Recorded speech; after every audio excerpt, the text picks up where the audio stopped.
చేస్తున్నారు, చరిత్రను మీరు రికార్డ్ చేస్తున్నారు. ఈ చరిత్రలో తప్పు లేకుండా రికార్డ్ చేయాలి. ఈ చరిత్ర న్యాయం పక్షాన ఉండి మీరు రికార్డ్ చేయాలి. ఈ చరిత్రను ప్రజల పక్షాన ఉండి మీరు రికార్డ్ చేయాలి. నేను డిజిటల్ మీడియా సోదరులను ప్రత్యేకించి కోరుతా ఉన్నాను, మీరు పెట్టేటటువంటిది గ్రామ గ్రామానికి పోతుంది. దయచేసి న్యాయం పక్షాన నిలబడండి. ఏది పడితే అది ప్రసారం చేస్తే చరిత్ర మిమ్మల్ని క్షమిస్తుంది అనుకోవద్దు. నిజాలు ప్రచారం చేయాలి.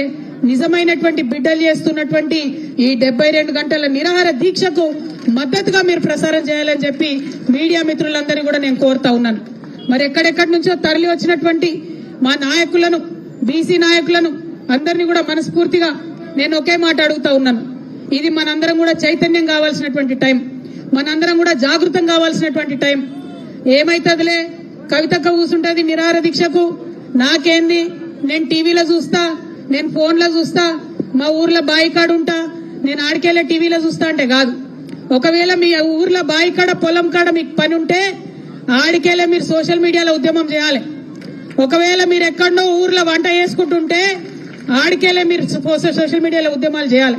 ఎక్కడైనా అవకాశం ఉంటే మీ మండల కేంద్రంలో బీసీ సంఘం నాయకులు, అది ఎవరన్నా గానీ ఏ పార్టీ అన్నా గానీ, నాయకులు మీటింగ్ పెట్టి బీసీ హక్కుల కోసం మాట్లాడితే ఒక అడుగు ఆడికి పోవాలి, ఒళ్ళు నొప్పించుకోవాలి. జిల్లా కేంద్రంలో ఎవరైనా మీటింగ్ పెడితే ఆడికి రావాలి, మద్దతు ఇవ్వాలి. హైదరాబాద్ నడిగడ్డల మీటింగ్ పెడితే ఒక గంట ఒక రోజు నాది కాదు నా బీసీ బిడ్డలది అనుకోని ఇక్కడ దాకా రావాలి. ఎవరు కూడా బొట్టు పెట్టి పిలవరు. ఇవి ఉద్యమాలు, ఇవి పోరాటాలు. చేతులెత్తి పిడికిలెత్తి పోరాటం చేస్తేనే హక్కులు వస్తాయి తప్పితే ఉట్టుటిగా రావు. బీసీ ఆడబిడ్డలకు, అన్నదమ్ములకు ఇంకొక విజ్ఞప్తి చేస్తున్నా నేను. మనం ఒకసారి అడుగుతాం, 2 సార్లు అడుగుతాం, ఇడిచిపెడతాం. అట్లా ఇడిచిపెడితే హక్కులు రావు. మన హక్కులు సాధించే వరకు అవతల వైపు నుంచి మనం అడుగుడు మొదలు పెట్టగానే మొదటి విమర్శలు వస్తాయి. భయపడద్దు. రెండవసారి ఎక్స్ప్లెయిన్ చేసుడు మొదలు పెడతారు. ఆగిపోవద్దు. జవాబు వచ్చే వరకు పిడికిలెత్తి ప్రశ్నిస్తూనే ఉండాలి. ఇటువంటి ఉద్యమాలకు మద్దతు ఇస్తూనే ఉండాలి. అప్పుడే ఉద్యమాలు సాకారం అవుతాయి. అప్పుడే ప్రజలుగా ప్రజాస్వామ్యం బలోపేతం అవుతుంది అనే విషయాన్ని ఇవాళ మీ అందరికీ నేను తెలియజేస్తా ఉన్నాను. మళ్ళొక మారు మీ అందరు నేను ఒకటే మాట కోరుతున్నా. ఇవాళ 72 గంటల నిరాహార దీక్ష లోకల్ బాడీ ఎన్నికలలో 42% బీసీల కోసం రావాలని చేస్తా ఉన్నాం. చాలా మంది మాట్లాడుతున్నారు నాయకులు, మరి ఇంకెన్ని రోజులు ఎన్నికలు ఆపుతారు? ఎన్ని రోజులైనా ఆపండి, ఏం అర్జెంట్ ఏముంది ఎన్నికలకు? ఇప్పుడు మీరు చేస్తున్నది ఏంది? 2 ఏళ్ల నుంచి సర్పంచ్లు ఉన్నారా ఊర్లలో?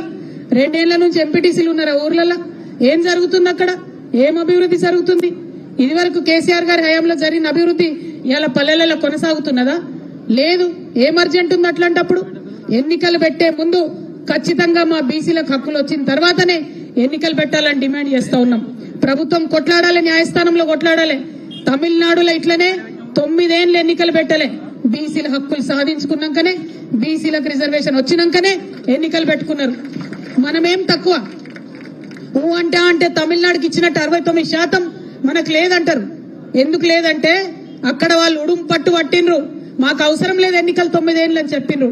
ఇక్కడ మనం అట్లా ఉడుం పట్టు పట్టి అందరం కలిసి ఒక దగ్గర ఉంటే ఖచ్చితంగా మనకు కూడా రిజర్వేషన్ వస్తుంది. ఈ రిజర్వేషన్ వల్ల మరి జీవితాలు అన్ని మారిపోతాయా? ఈ రిజర్వేషన్ వల్ల మొత్తం బీసీ సమాజం ముంగట పడుతుందా అంటే డెఫినెట్ గా ఒక బలమైన ముందడుగు పడుతుంది.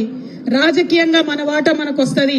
ఇవాళ లోకల్ బాడీలల్లా, సర్పంచ్లల్లా, ఎంపీటీసీలల్లా మన వాటా మనకు వస్తే రేపటి నాడు ఎమ్మెల్యేలల్లా, ఎంపీలల్లా అడగొచ్చు. రేపటి నాడు ముఖ్యమంత్రులు అయ్యే దగ్గర అడగొచ్చు, నిలబడి మా వాటా ఏదని అడగొచ్చు. దానికోసం ఇది ముందడుగు అవుతుంది. ఈ విషయాన్ని దయచేసి బీసీ సమాజం అంతా కూడా గుర్తించాలి, గమనించాలి. ఇది మన ఉద్యమం, మన ఇంటి ఉద్యమం అనుకోని ఇంటికొక్క బీసీ బిడ్డ తరలి రావాలని చెప్పి హృదయపూర్వకంగా, వినమ్రంగా నేను వేడుకుంటా ఉన్నాను. మరి మళ్ళీ ఒకసారి చెప్తున్నాం, 72 గంటలు దీక్ష పట్టినాం. నీళ్లు తాగేది లేదు, అన్నం తినేది లేదు, ఇందిరా పార్క్ వెళ్ళి కదిలేది లేదు.